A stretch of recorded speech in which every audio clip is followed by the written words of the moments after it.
On Thanksgiving Day, my daughter-in-law threw a plate at me because I refused to let her parents move into my house. "You selfish old man," she shouted. My son added, "You're no longer my father." I just smiled, got up, and called my brother. "Everything is as you said. Activate the plan." Before we continue, please subscribe to the channel and let us know where you are listening in the comments. The silence at the table felt deliberate, rehearsed. I'd brought wine, a decent Cabernet, and a pecan pie from the bakery Herbert used to love as a kid.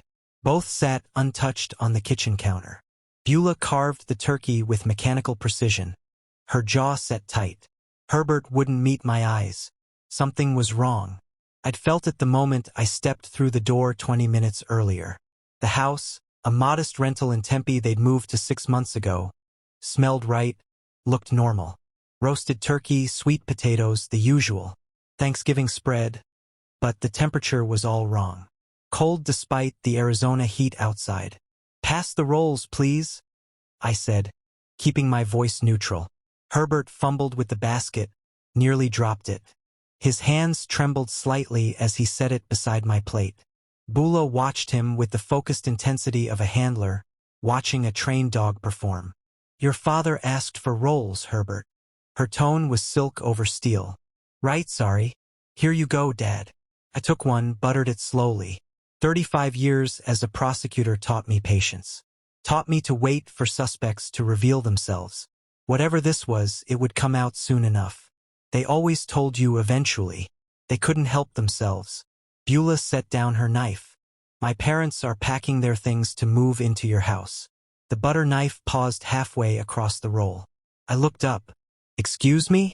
They're losing their apartment." She said it like she was discussing the weather.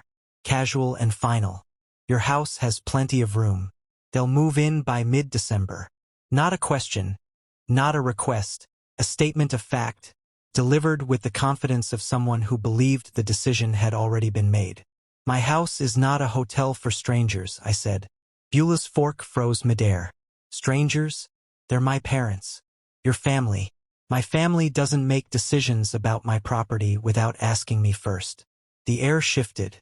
Herbert cleared his throat, a nervous sound that echoed in the sudden quiet. He glanced at Beulah, then at his plate, then at some point over my left shoulder. "Anywhere but at me. Dad, come on." His voice came out thin, stretched. "It's just temporary. They really need help. And you've got 4 bedrooms sitting empty." "I've got 4 bedrooms that I paid for." I set down my fork carefully, aligned it with the edge of my plate. "That doesn't obligate me to house anyone. That's not fair." Herbert's face flushed. Family helps family. I turned to look at my son fully for the first time that evening. Really looked at him. Saw the boy who used to build model airplanes at the kitchen table, who called me after every law school exam to dissect his answers. That boy was gone. The man sitting across from me had made different choices, had chosen a different alliance. "What exactly has Herbert done for you?" I kept my voice level, professional courtroom voice. Beulah's mouth opened, closed. She had no answer because there wasn't one. "My son lived in my Scottsdale house. The one I'd bought after 3 decades of prosecuting thieves and liars and people who took what wasn't theirs. He'd lived there rent-free for 4 years. 4 years of mortgage payments I still made. 4 years of property taxes and insurance and repairs. 4 years of him promising it was temporary just until he got established. Just until they saved enough for their own place. 4 years of lies. You're alone in that big house." Beulah leaned forward, trying a different approach. Her voice softened artificially, coated in fake concern. "What do you need 4 bedrooms for? You'll die alone there. How I live and where I die is my decision. You're being cruel." The softness evaporated. "We're family. Family helps each other. Family asks. Family doesn't demand." I watched her face transform. The mask slipped. And underneath it, I saw something ugly. Entitlement. Pure naked entitlement. She'd expected me to fold. Expected gratitude for being allowed to exploit me further. Expected an old man who wouldn't fight back. Herbert shifted in his seat, positioning himself closer to his wife. The physical distance between us felt suddenly vast, unbridgeable. He nodded along with her words, silent agreement in every gesture. "You have to admit," he said quietly, "the house is big for one person. I worked 35 years for that house." I met his eyes. "I don't have to admit anything." The question crystallized in my mind as I looked at them across the table. The careful way Beulah had phrased her announcement. The lack of surprise on Herbert's face when I refused. The rehearsed quality of their arguments. They never planned to leave my house, did they? This wasn't about helping Beulah's parents. This was about control, about taking what they believed they were owed, about an old man who should know his place and accept whatever scraps of dignity they allowed him. I set my napkin beside my plate, movements precise and controlled. The turkey had gone cold on my fork. The wine-eyed brat sat unopened in the kitchen. None of it mattered now. Beulah's face darkened as she watched me. "You're a selfish old man," she said, each word dropping like a stone.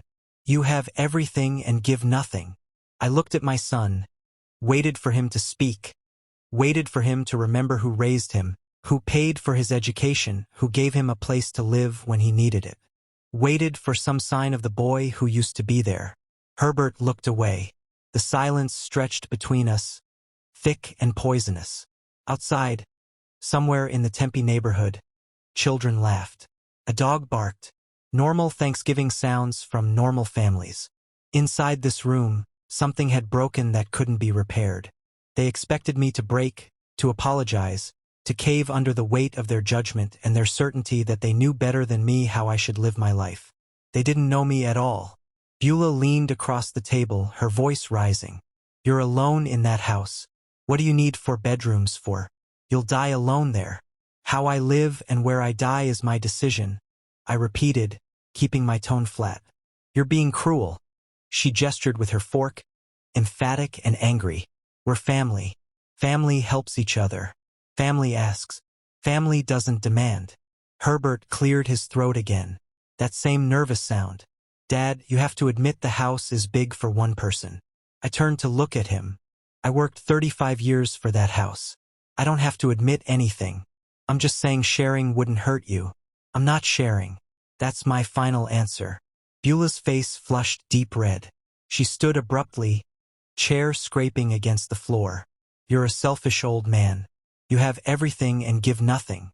I remained seated, calm. "I gave your husband 4 years of free housing. I'd say that's something." The truth landed like a slap. Beulah's expression twisted, fury and shame wearing across her features. Herbert looked at his plate, at the wall, anywhere but at either of us.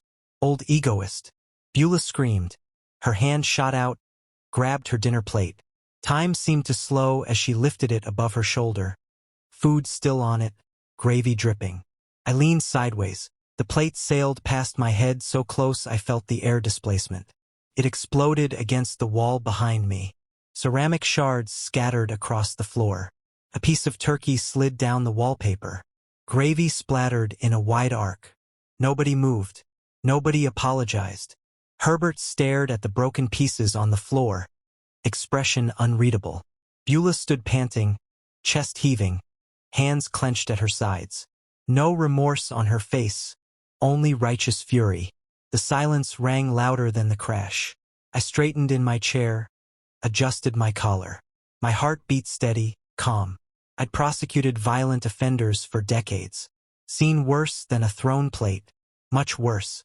This was theater. Amateur theater at that. Herbert finally looked up. Not at me. At his wife. Some silent communication passed between them. He stood slowly, moved to her side, positioned himself shoulder to shoulder with her, a united front. When he spoke, his voice was cold, practiced. The words came out smooth, like he'd rehearsed them. "Don't call me your son anymore." I met his eyes, waited. "You're not my father." There it was, the final card played. The ultimate manipulation. He expected tears, expected pleading, expected an old man desperate for his son's love to cave under the weight of rejection. "If that's how you want it," I said quietly. Herbert blinked. Thrown. That wasn't the script. Beulah's mouth pressed into a thin line. I stood, movements deliberate and controlled. Pushed my chair back under the table. Habits from a lifetime of discipline. Walked calmly toward the kitchen. No ruse, no stumbling. My legs were steady. My hands didn't shake. Behind me, I heard Beulah whisper something sharp to Herbert. Heard him whisper back. They thought they'd won. Thought the old man was retreating, defeated. They were wrong. I pulled my phone from my pocket. Scrolled to Alfred's contact. My younger brother, the notary and property lawyer, the one who'd warned me 6 months ago, when Herbert and Beulah moved out of my Scottsdale house without giving up their keys. The one who'd said, "Amos, they're playing you. Let me prepare something just in case." I'd resisted then. Hoped I was wrong about my own son. Hoped family meant something. I wasn't wrong. Family meant nothing to Herbert. Not anymore. The phone rang twice. Alfred picked up immediately. "How'd it go?" His voice was careful, controlled. "Exactly as you predicted." I kept my voice steady. "Matter of fact, activate the plan. Phase 1 is complete. I'll start the paperwork tomorrow." Through the doorway, I could see Herbert and Beulah watching me. Their faces had changed. Uncertainty crept in around the edges of their anger. They had expected crying or yelling or desperate attempts at reconciliation. Instead, they got this. A calm phone call, cold efficiency, no emotion at all. Good. Let them wonder. Perfect, I said to Alfred and ended the call. I slipped the phone back into my pocket, looked through the doorway at my son and his wife. They stood close together, united in their certainty that I was the villain in their story, that I owed them something beyond what I'd already given, that my refusal to be exploited further made me cruel. Let them think what they wanted. The game had changed. They just didn't know it yet. I walked toward the front door, passing through the dining room without hurrying. Herbert took a half step forward, some automatic instinct, then stopped. Beulah grabbed his arm, held him back. My hand found the doorknob. I turned it slowly, pulled the door open. Cool evening air rushed in, carrying the scent of mosquite and desert sage. Somewhere in the distance, a siren wailed. Normal Phoenix sounds. Normal world continuing outside this bubble of dysfunction. That Herbert's voice cracked slightly. I paused, looked back, gave him one more chance to be the man I'd raised. The man who understood right from wrong. The man who wouldn't throw away his father because his wife demanded it. He said nothing else. Just stood there, Beulah's hand tight on his arm, mouth opening and closing like he wanted to speak, but couldn't find the words. Too late anyway. I stepped through the door into the November evening. Behind me, I heard Beulah say something low and harsh. Heard the door slam shut. Heard the deadbolt slide into place with a final metallic click. I walked to my car, a 10-year-old Camry, reliable and paid off, and unlocked it with steady hands. Sat in the driver's seat. Didn't start the engine right away. Just sat there breathing evenly, processing. The hurt would come later, maybe, or maybe it wouldn't. Right now, all I felt was clarity. Cold, crystalline clarity. I'd spent decades prosecuting people who believed the rules didn't apply to them, who believed they could take and face no consequences. My own son thought he could do the same. He was about to learn otherwise. I started the engine, pulled away from the curb. In my rear-view mirror, the rental house disappeared behind a row of palms. I didn't look back again. The victim had died in that house. The person who had left was someone else entirely. Someone who understood that revenge wasn't about anger. It was about consequences, justice, making sure people face the results of their choices. Phase 1 complete. Tomorrow, Alfred would begin Phase 2, and Herbert wouldn't see it coming until it was far too late. I didn't sleep much that night. By the time dawn broke over the desert, I was already dressed and driving east toward Scottsdale.